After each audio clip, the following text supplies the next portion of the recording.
This is a real life story about how I almost got scammed. I say almost because cybersecurity training taught me to see the signs and the red flags before it was too late and before the scammers got any important information from me. As I show you the signs I noticed and share my story, I hope that you become cybersecurity aware and watch out for red flags that you may encounter in the future of scams. I have been applying for jobs for 3 months with very little contacts for interviews. So I was eager and excited when I got a text message about a possible job. But here were my first red flags in this conversation. The company name, place they said they saw my application, and pay were all in parentheses like it was automated and plugged in. They said they saw my resume on Indeed, but my resume is set to private, and I never applied for this job.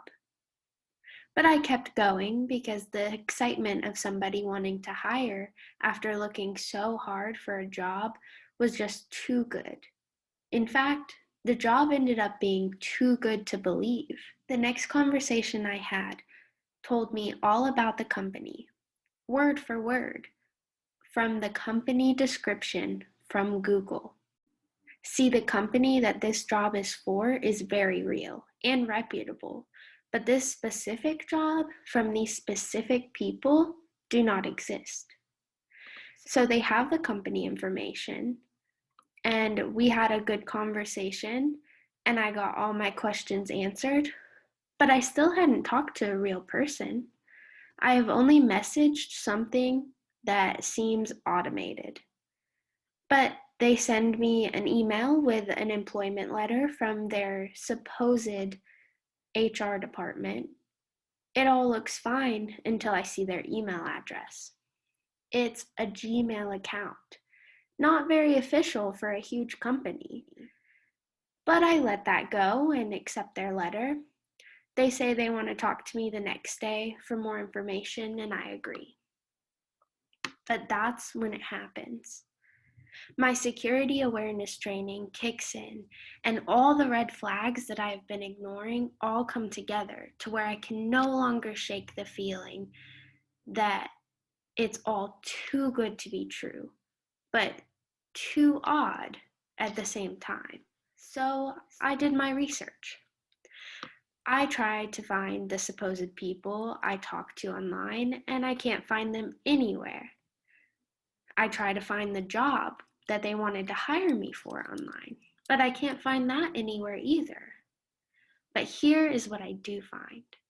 I found email addresses of actual people in the company, and they have official and professional emails, not a free Gmail account. At this point, I'm 99% sure that this is all a scam by now. So here's my next step. The next morning, I called the real company and I talked to real people.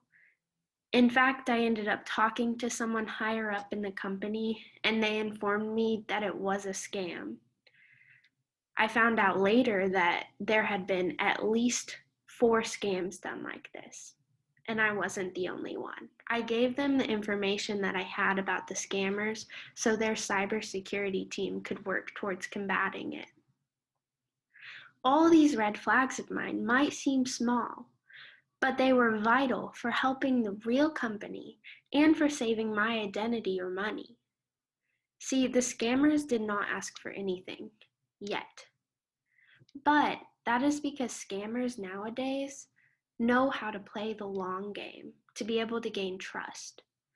And that is why you need to always be on the lookout for your red flags and be aware that cyber attacks can happen to anyone at any time, even you.